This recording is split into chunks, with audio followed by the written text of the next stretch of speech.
Every business gets bad reviews. Do you ignore them or do you use them to get better?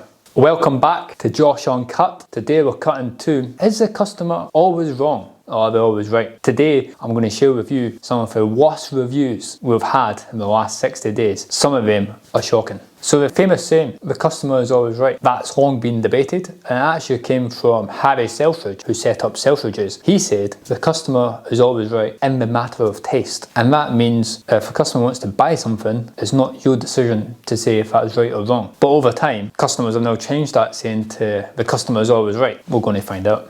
Right, let's get into it. Let's look at the worst of the worst reviews we've had in the last 60 days. There's only a couple, but they're pretty bad. You shouldn't book this accommodation. How the operator gets a full star is a mystery to me. The television was defective, the room wasn't clean despite it being requested to do so, and the bathroom was small. Unhappy guests. It would be easy for me to sit here, take offence to that, and for it to hurt my feelings, or instead of being bitter, I can be better and work on how we're going to improve things. Let's read one more. And this unhappy traveller. There was no breakfast available, Cocoa Pops were in the drawer for an adult traveller, and no milk, can you believe it? And there was no towels in the room. So clearly she was not too happy. So of course it's annoying when somebody hits you over the head whilst you've put blood, sweat and tears into making something work. But, you know, let's look at these. What can we do better? So this one, there was no breakfast available. No, we don't do breakfast. Why did you think there was breakfast? Turns out there was breakfast menus in the rooms. After reading this, how is that? So we went in all the rooms and took all the breakfast menus out. First problem fixed. Cocoa Pops in the drawer with no milk. So we've changed that and we're putting tonics, tea cakes and caramel logs in the drawers. Problem sorted. We'll not get that again. No towels in the room. We'd just taken over. The new cleaners had got a bit muddled up. Somebody's forgot to put it in. Now the new cleaners are finding their way with it. We've not had that problem. And Mr. No TV guy, turns out the TV in room 2 is powered by the TV in room 5. There's a secret switch in room 5. So somebody had accidentally turned off this secret switch. Now we know that that switch is there. We're going to put a blank on that so that can't happen again. And again, this guy wasn't happy. The towels only got changed on request. But now we've made that information pack up so guests know that the towels get changed every 2 days. And if we want it changed in between, just ask. One of the biggest things is undeclared expectations. So if guests turn up and they're expecting something and it's not there, no matter how small, you've ruined their holiday. And we noticed recurring themes that was happening. So what we done, we made up a guest information pack, PDF. The moment we have a booking, it's the first thing we send them. And we send them a nice message and ask them to read it. It's very clear, concise, it's not many words, but it just sets out there's no staff in the hotel. It sets out the cleanings every 2 days. It sets out there's going to be water, iron brew and tonics tea cakes on arrival.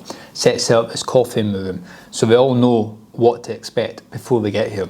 What was happening before? People were getting here, looking for people, and there's nobody here. It's never angry. People were like, oh, the room's not being cleaned, and they were angry. But now they know the room gets cleaned every 2 days. They're delighted. So a big thing for us is curbside appeal. What does the building look like before they even arrive? Sell without selling. When we arrived, we had beautiful plant pots, but when we took over, nobody watered them and they all sort of died. We've taken them away so at least it doesn't look messy, tidied up, and we've ordered self-watering plant pots. So that way we've got nice plants all year round, and we're going to get the builder to put in some really nice exterior lighting. So in the winter when it's dark, when people arrive, it's all lit up. So when we arrive, oh wow, this place looks amazing. So before we even got to the bedroom, they are happy. We also run a gardening company as well. Before we arrive to give a quotation, we've sent the customer a live tracking link so they can follow our surveyor. So we're not waiting in. If we're running late, we get automatic updates. So if we're running early, automatic updates. And it's like a DPD delivery. So we know exactly where they are and we've got the reroute. So before we even turned up to give them a quotation, they're like, I love this company. Then we turned up, smartly dressed, big smiles on our faces, well presented. So before we have even given them a price, they're like, these guys know what they're doing. I'm going to trust them to do my garden.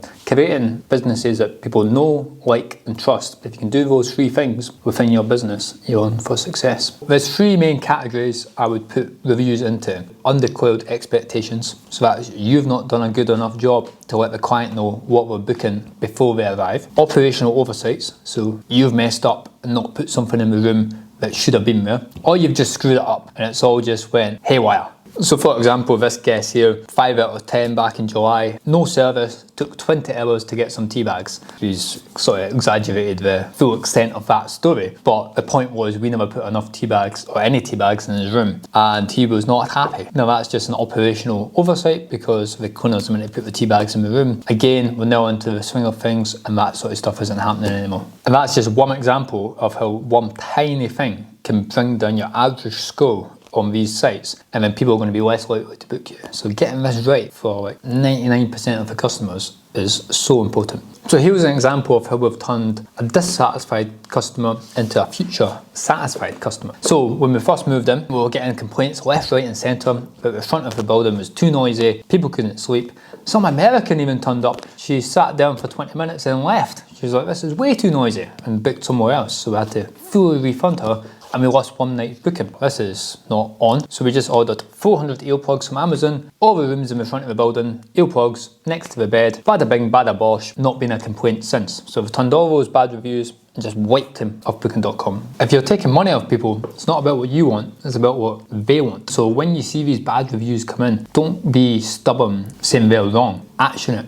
Make it better. Every bad review is an opportunity, and it's free consultant for your business. It's somebody telling you how you could actually do it better. Take those bad reviews and use them as feedback. Use them as free consultancy to make your business better rather than just being annoyed about it. What doesn't get measured doesn't get managed. I've created my own wee dashboard on Excel. 3 KPIs for this business that I like to monitor are profitability, reviews and feedback, and occupancy rates. So this dashboard basically covers all of that, so I can log in and see exactly where we are month to month. Most important thing for me, because this shows you the longevity of the business, is your average review score for that month. So in July we were 8.1667. In August so far we've been 8.33. So small improvement, but small improvements add up to big improvements. I can clearly see that actually all the changes that I made from last month, from listening to their feedback, is slowly filtering through into this month. And then we'll just do the same this month and next month.